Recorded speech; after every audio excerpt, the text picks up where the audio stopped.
Hello, and welcome back to the Delmont Garden Library Grab and Go program. My name is Erica. I am the teen librarian here at Delmont, and today I'm going to teach you how to make a notebook like this turn into a fun, creative project like this. So for this program, you are going to need a composition notebook, glue, and paper, all of which the library will provide in the Grab and Go. You're also going to need, which you can get at home, either a pen or a pencil and some kind of coloring thing, be it markers, color pencils, crayons, whatever you can find you can use. It's up to you what you use. The first way is good old-fashioned ripping of the notebook. I like to take a little bit of the page off here and just tear this top off, and it creates a exposed underneath part. I'm going to use the one that I completed instead of tearing this one up right away. You'll see there's still some residual notebook in here. I can't get it all off. Normally I would keep more, but I wanted to have a much more open, palette, open space. But if you keep a lot of this in, you're kind of forced to create a design inside of those designs, which is a really fun challenge. The other way that we're going to decorate the notebook is by covering it with paper. And doing that allows us to have a really smooth surface to work on while not ruining the integrity of the book too much. If you tear from it, it's very pliable, very bendable, and it's more likely to get destroyed in your backpack or at home, depending on how you're going to school. Where if you don't, you can see this is a little tougher to bend. It's a little more sturdy. So this is a good method if you want to have something that's going to last like a long time. But this is a good method if you just kind of really want to tear it up and do something completely new, like, blank slate it. So either option is fine. It's whatever you want to do. And we'll get started on how to do this. So what you're going to do first is decide what kind of book you want to make. I made an art book. You can make one for math, you can make one for English, science, social studies, gym if they make you take notes in gym, anything that you want to make it for. But I went with art. So the first thing I did was I created a rough draft of what I wanted to do. Since I wanted to make an art book and I wanted the letters to stick out, I did bubble letters. I did lower cases on my official one, but we'll do capitals here. The reason I change it up is because you can see different techniques when you do capital or lower cases. You can also make it fancy. If you know cursive, you could just make cursive lettering for your books. If you don't know cursive, that's fine. I know they don't always teach it in school anymore.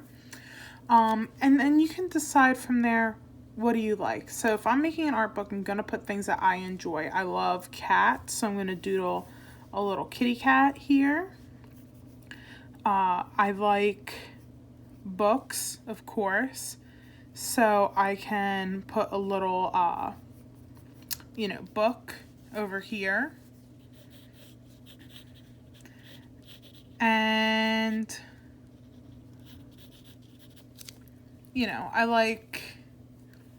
I'm trying to think of other things I like.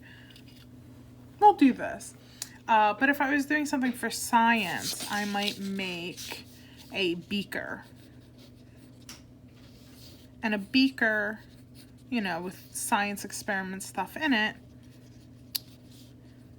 so that when I look at the book, I know it's for my science class. After I come up with my ideas, I will be able to sketch them out on the actual book that I'm going to design. So as you can see on the finished one I have here, I was able to do my bubble letters for art, and I drew a cat and colored it. I did all of this with marker because I felt like it would be fun to do, one. And two, the markers that I have here are really vibrant, so I wanted to have something that gave a lot of color, gave some texture. The next thing that you can do is to glue and alter the book in this way. So for this part, I'm gonna show you how to glue paper down onto the book so that it covers it completely. It makes a nice thick, covering, but also allows you to continue to work on the book. The first thing you're gonna do is size where your paper goes. So I'm not going to put it all the way at the border here. I'm going to leave that space visible. So during this part, I just made sure that I knew where my page was going to go over top of the book before I glued it. And the next step is gluing the page down. Is do the outside perimeter, which is the area, around, and then the inside, which is the area. I was not good at math, so if I'm wrong, just tell me later that I don't know my math terms.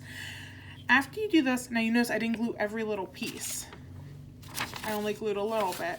You can put your paper back in. And because we've already pre-bent everything, it creates a really nice pocket that you can just smooth down. So everything is in, nice and neat. And now I just smooth all of that down. There's some glue there. You just make sure it's nice and straight and even. You don't want any bubbles in it. That's why I'm pressing down really hard in certain spots. And you've got the first part covered. Then you need to glue the insides down. I open these parts up and I just very lightly glue all that white space. I glue a little bit more over here because it's a little thicker, it's longer, and right up here.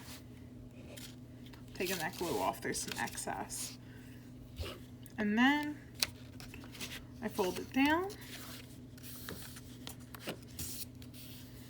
I try to get it as straight as possible. I'm not too worried about wrinkles on this end, just because nobody really sees it as much. And then I put a little glue on the folded paper because I'm going to be gluing onto that. When this folds over, it's going to go over top of that paper. So I make sure there's some glue to hold that down. And then you're going to just repeat that step again until you can't see through the book anymore.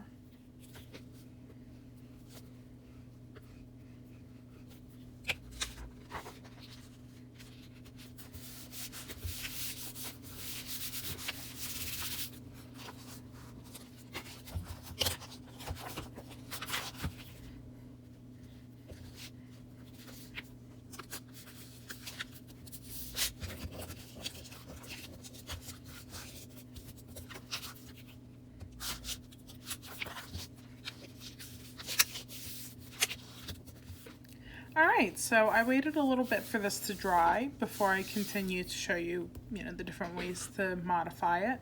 So once again, now we have a notebook that is totally covered from the front with paper and glue. So that, is going to work out really well for us. And we can't really see underneath it. So that's going to allow us to kind of decorate it a little more and have sort of a blank slate to work on. So what I'm going to do is sort of the same thing I did on the opposite side of this book where it says art book, and I'm going to recreate that. So for myself, I will write my letters in. But maybe I want to do it a little differently this way. So I'm going to put the book in still, right? The way it was before.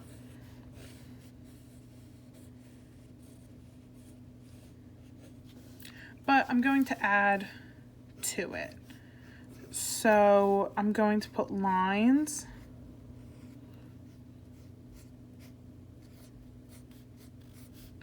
Zigzags, which are basically lines, let's be for real. And different circles inside of this. And I'm just gonna kind of make a bunch of different little designs.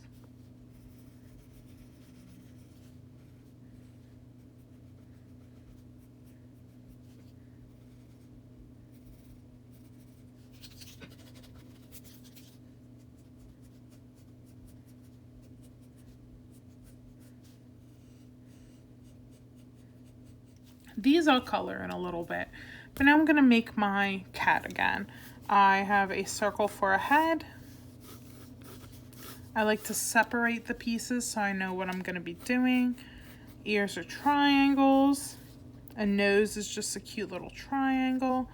They have those little kitty smile mouths, just kind of semicircles. Add the whiskers, because it looks kind of like a bunny. To make it look like a cat, cats just have very almond eyes, very almond shaped, and very wide. I've